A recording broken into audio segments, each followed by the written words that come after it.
we solved some foundational problems for humanity. We invented fire. We discovered fire. We invented tools and wheels. We invented language. Just think about it for a second. Random noises that come out of our mouth, they have meanings. We invented time. A small clap that's 1 second long, you multiply it by 60, that's a minute. And the whole world agreed on it. We invented numbers. 1 is 1 and 1 is not 2. And the whole world agreed on it again. Speaking of numbers, I did not put a subtle 69 joke in there as my first TED Talk. These are all AI-generated images. This cheeky little fella was trained on a questionable set of data. I happen to select the one with 69 on it. Modern technology, like steam engine, electricity, internet, they led us to where we are today. It's as if we have a collective brain that led us here. And this collective brain has paved the way for goods to move freely. The phone that you have right now, probably designed in California, assembled in China with a semiconductor from Taiwan, and probably software written by a Bangladeshi engineer. Money flows freely. With the tap of a button on your phone, you can send and receive money from anywhere in the world. Culture flows freely. Today, you can listen to music, watch a movie from any part of the world. Ideas flow freely. Platforms like TEDx, they leverage social media to spread ideas, both good and dangerous. One thing that does not flow freely is talent. The sheer amount of effort that it takes to move talent from one place to another, the visas, the work permits, it takes a lot of effort. So it begs the question, why do all these other foundational advancements move freely, but talent does not? Well, it starts with something like this. This is a typical job post that you'll see anywhere. And if I ask you, what's the main requirement here? You'll probably answer, 5 years of experience, probably a degree. But I beg to differ. It's this, a circle. Well, not just any circle. It's the circle that determines the opportunities that you get in life. It's a circle that companies, they love hiring the best talent out there, but only if they're within a 1-hour driving radius. And God forbid, if you are outside the circle, then you're doomed. So, what can you do? Well, you could relocate inside the circle. A lot of people uproot their life, move to a new city or a new country. The US has a very successful program called the H-1B visa that has attracted some of the top talents from the world. Or we could go remote. Now, I know what you're thinking. Remote, yeah, we've tried it during COVID, it doesn't really work. I agree, but with an asterisk. So you see, I run a fully remote company. And I think there are two different kinds of tasks. One is the kind of task that you'd like to do alone, where you want to be focused. And then there's the other kind, where you require collaboration. For those collaborative tasks, even someone like me, I do recommend that the team should meet up once in a while, because it's good for the team building. Now, there's a common complaint that a lot of managers have that people tend to slack off during work from home. To them, I ask, how are companies like mine or Automatic, the company that's behind WordPress, which casually powers 45% of all the websites made in the world today, how are we fully remote? How are we getting it done? So if you dig deeper, you'll find that a lot of these employers and managers, they have this insecurity. They are ignorant.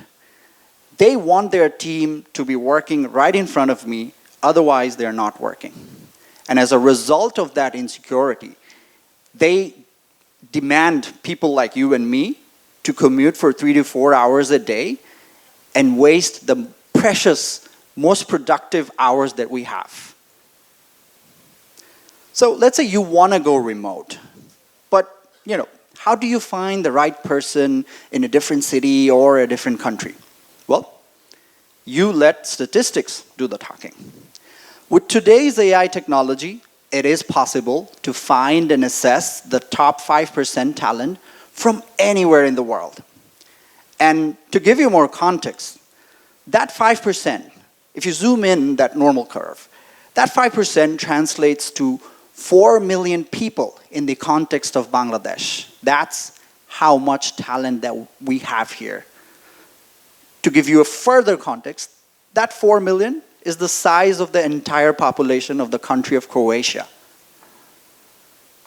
So the world is changing, borders are dissolving. What does it mean for you and me? One, we're going to see a lot more opportunities come our way.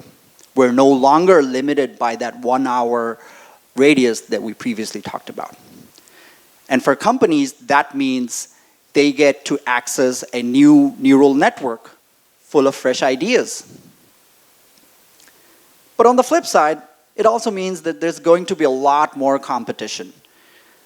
Us thinking that, oh, I'm just competing with my friend or my neighbor over there, it's not going to cut it.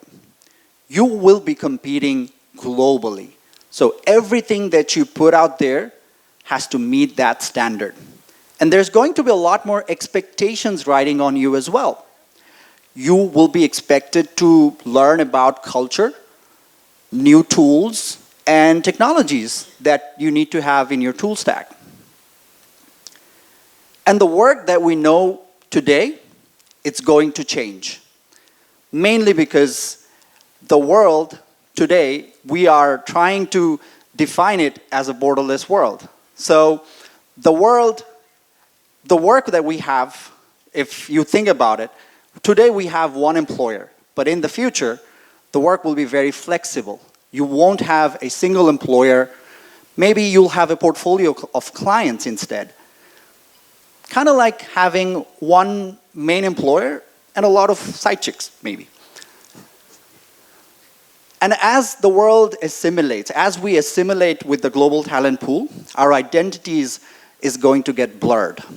We will no longer, associate ourselves less as a citizen of a country, but more as a citizen of a world. We will slowly start realizing that people all over the world, regardless of their race, gender, we're just the same. We have the same hopes and dreams. We laugh at the same jokes.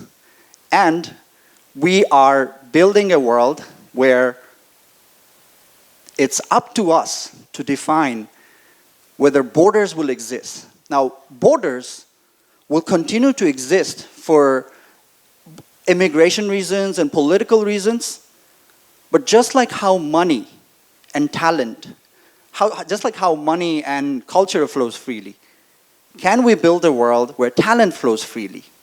Can we build a world where talent knows no boundaries? Now we're here. Please, I know it's awkward, me standing over here. So if you have any questions, please feel free to ask. Because I'm a person who has worked with clients across 14 different countries.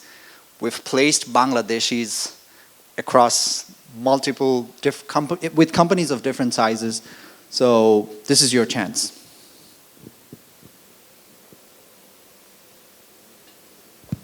We have one brave soul, or two brave souls. Please go ahead. Yeah, sure. So my question is, you said something about job responsibilities and the fact that you sort of connect talents. But then again, when we look at job responsibilities and stuff, one of the requirements is that even for an MT or a very fresh graduate, there is 1 to 2 years of experience and stuff like that. So how do you navigate with those and get the talent across the borders as well? So this is the old way of thinking, where you need to meet a certain benchmark. The world increasingly is becoming, jobs in the world, they're becoming more experience oriented. Not like in a years of level thing, but it's about what you know. So if you're a student, which I'm guessing you are, you should build your portfolio, you should do projects, work on jobs, do part-time gigs. That's good enough. Being an MTO at a bank or an MNC is just one small, tiny sliver of jobs that's out there. Okay. There are a lot of different kinds of jobs. So don't put yourself in a box, I would say. You can start building your portfolio right now, and you will see the changes. Like, there are a lot of, I think, in Bangladesh, in the last 6-7 years, 1.5 million startup jobs were created. So, like, we're a startup ourselves. I don't even know where my team members studied, where they work. I only judge them for who they are and what they know. Okay? So, don't worry too much. Okay, thank you so much.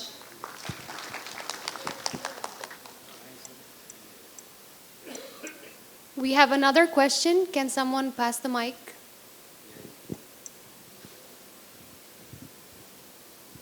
Yeah, hi again. Okay, so imagine you have a lot of potential, right? You have a lot of pathways open, but how do you understand that this is the right pathway for me? If I were to rephrase this question, how did you know that this is where you are supposed to be and not somewhere else? Like, how do you stay in a job? Interesting question. The honest answer is I did not know. You only know by doing. And once you work on something, over a period of time, if you've spent enough, like 3 months, 6 months in it, you will know. So when you wake up in the morning, if you're thinking, oh, I have to go to work again, then that's probably not the right track for you. But if you wake up and you're like, oh, I can't wait to get this done today, then you are on the right track. There is like, you're not gonna know in day one for sure. And like your personality will determine a lot of things. For example, if you like flexibility and you wake up late, let's say. So my wife is over there, she wakes up really late. So maybe a bank job is not for her, right? Maybe a startup or an agency type job would be better suited for you. So your personality, your sleep cycle, they also play a role. So you're not going to know all the answers in day one, like I'm saying. And regarding sleep cycles, I think it's very important because I experience it firsthand. A lot of people in today's world they used to be nocturnals. They used to, like if you're a night owl, you can probably relate. So when you're at work, and your boss is like, why aren't you showing creativity? But you're like half asleep, dead asleep. So maybe you want to tailor your life and choose a career that works for you. And only you can tell it, only you can tell by working on it for like 6 months maybe. Okay, thank you. Thank you so much, sir. One more question? All right. Hey, I saw you at the cafeteria. Oh, yeah. Thank you. Hello, sir. Thank you. Yes, I saw you in the cafeteria working on your presentation. Yeah. And my one question, you have mentioned on your presentation that you worked with foreign countries and different clients. And how do you manage cross-communication or cross-cultural communication? Because this is one of the important skills in the rise of globalization, and we have to learn from every part of the world. And can you share with all of us, the young people who are sitting here, and I'm also working in a job right now, and I came to see your speech, and it was very inspiring. And from your perspective, how we can master the art of cross-cultural communication in the rise of Bangladesh 2.0, because we have to make ourselves the greater country, like the South Korea of South Asia. So great question, and really like appropriate for the times we're in. So at our work, we have this like pre-vetted system. So we do assess people before we connect them to a job. So we know for a fact that they are suited for a particular role they're applying. But if you ask me in general, like how do you prep yourself for the global market, like culturally? And that's just exposure. That's it. There is no shortcut here. You have to consume information from other parts of the world. If you have a friend group of like 5-6 friends and you don't venture out, if you don't meet people beyond your circle, you're not exposed to newer information. And we become the person based on the diet, the information diet we consume. So, I gave you a friend example. You could do that in social media as well. You can train your algorithm to give you content, a variety of content from across the world. But if you're constantly, liking like cat pictures, it's gonna show you cat pictures. But if you're liking, let's say, geopolitical issue in South America, you will learn a lot. So you can train your algorithms too. Third, I would say, is to travel. And when you travel, I would recommend do one trip solo. You'll meet a lot of strangers who you'll find that they're just like you. They're cool people. So when you talk to them, you're gonna find out that they have had exposure, they have had experiences, and you can learn from them. So yeah, one, I would say venture out beyond your friend circle, train your algorithm, and travel. That's it.